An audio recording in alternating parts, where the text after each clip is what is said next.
There are 3 reasons to save money. Although saving money is not the most attractive topic ever, it's essential to your financial success. Don't wait until tomorrow, next week, next month, or the next year to save. Let's be honest here. If you don't start now, you won't start tomorrow either. Number 1. You can never earn your way to financial freedom. Many people falsely believe that they can earn their way to financial freedom. If I make enough money, I won't need to save. The truth is, it doesn't matter how much you earn if you always find a way to spend what you earn. Unfortunately, some of us find a way to spend more than what we earn. There are also those that think, I'll start saving when I make more money. Would you really though? If you won't save $1 out of every $10 you make, what makes you think you will save 1,000 out of 10,000? There are many successful people who've achieved great success in their careers and earned millions of dollars every year, but ended up bankrupt because they did not have a good habit of saving money. Mike Tyson is one of the most dominant heavyweight champions in the history of boxing. He earned at least $300 million in his career.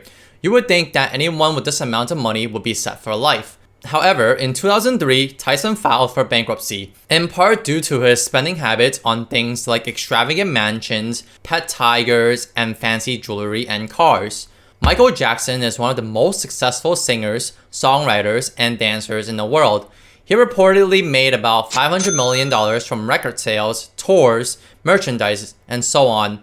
Like Tyson, Jackson spent an extraordinary amount living the luxurious life. Fancy cars, houses, and clothes. Before his 2009 death, he racked up over $400 million in debt. By now, you should realize that how much you earn doesn't matter. If you don't set something aside and save, you will lose it all. There are numerous other examples like Kim Basinger, Kurt Schilling, and Marvin Gaye who all went bankrupt even though they were extremely successful. If all of these people with extraordinary talents couldn't earn their way to financial freedom, what makes you think you can? Number 2. Social Security won't save you. Now, if you're the type of person that thinks, I don't care about financial prosperity, I'll just work until I'm old enough to take Social Security payments, I've got news for you. President Roosevelt originally created Social Security in 1935 when the average life expectancy in the US was 59.9 years old for men and 63.9 years old for women. Social Security payments didn't begin until age 65. Do you see the problem here? The system was designed in such a way that the average person would not receive any payments. Social Security is not designed for the world that we're in today, when the average life expectancy is close to 80 plus years old. For every one person that received payments in 1950, 16.5 people paid into the Social Security system. In 2013, there were only 2.9 people paying for each recipient. So if you think Social Security will fund your retirement, you might be in for a surprise. Number 3, build a money machine to achieve financial freedom. Your first question is probably, what is a money machine? A money machine is frequently discussed by Tony Robbins, a world-renowned life and business strategist, and consists of 3 parts. 1. Saving a portion of your current earnings for your future self. 2. Having those savings make money while you sleep by investing it for compound interest, which means earning interest on top of interest. 3. Using that interest to meet your future daily expenses, emergency needs, and retirement spending. The main idea is that you continually feed your machine by saving your money and investing it in a risk-protected and tax-efficient environment for compound interest. Eventually, it will reach a tipping point and earn enough money to support your daily expenses, emergency needs, and retirement spending. When you reach that tipping point, you've attained financial freedom. You work because you want to and not because you have to. Instead of working for money, you make money work for you.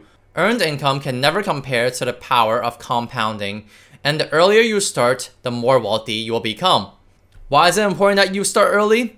Let me tell you a story about 2 women. Linda and Nancy both invested $4,000 a year for 20 years at 10% growth per year.